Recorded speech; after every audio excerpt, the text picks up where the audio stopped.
కేసీఆర్ 10 ఏళ్ల పరిపాలన అంతా ఫామ్ హౌస్ కే పరిమితమైందన్నారు భువనగిరి పార్లమెంట్ అభ్యర్థి చామల కిరణ్. అధికారంలో ఉన్నప్పుడు సాగుకు నీళ్లివ్వకుండా ఇప్పుడు పంట పొలాలను పరిశీలించడం ఏంటని విమర్శించారు. బీఆర్ఎస్ 10 ఏళ్ల పాలనలో నల్గొండలో కనీసం 2 కిలోమీటర్ల కాల్వలు కూడా తవ్వలేదని మండిపడ్డారు. పంట పొలాల పరిశీలన నాటకాలను కేసీఆర్ బంద్ చేసుకోవాలని సూచించారు చామల కిరణ్.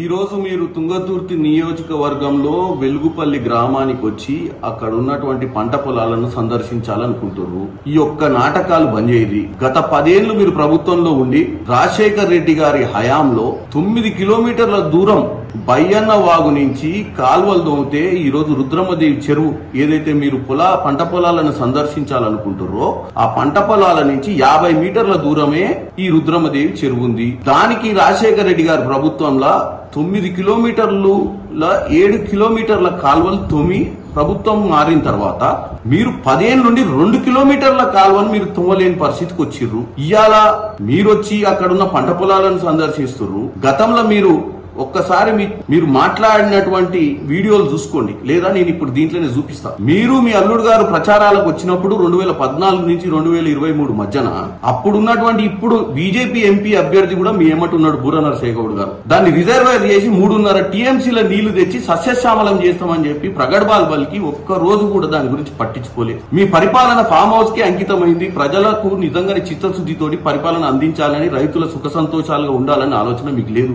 లక్షల కోట్లు ఖర్చు పెట్టి ప్రాజెక్టులు కడితే ప్రాజెక్టులు కూలిపోయినాయి. కొన్ని తక్కువ 5-6 కోట్లతోటి జరగాల్సిన పనులు జరుగుంటే ఈ రోజు ఎన్నో ఊర్లు బాగుపడేటి. అవన్నీ పక్కన పెట్టి కమిషన్ల కోసం చేసిన మీ దందా ఈ రోజు మీ కుటుంబ సభ్యులు కూడా జైళ్ల పాలు కావాల్సి వస్తుంది మీరు చేసినటువంటి పనులకు. అలాగే మీ కార్యకర్తలు, మీ లీడర్లు పార్టీ వదిలిపెట్టి పారిపోయే పరిస్థితికి వచ్చారు. మీరు ఊర్లు తిరిగి నాటకాలు, వీధి నాటకాలు వేయకుండా హైదరాబాద్ లో కూర్చొని మీ నాయకులను, మీ కుటుంబ సభ్యులను కాపాడుకోరు. ప్రజలను తప్పుతో పట్టించే ప్రయత్నం చేయకండి కేసీఆర్ గారు, అలాగే హరీష్ రావు గారు, మీ మంత్రి జగదీశ్వర్ రెడ్డి గారు. ఈ నాటకాలు బంద్ చేయాలని కోరుకుంటున్నారు.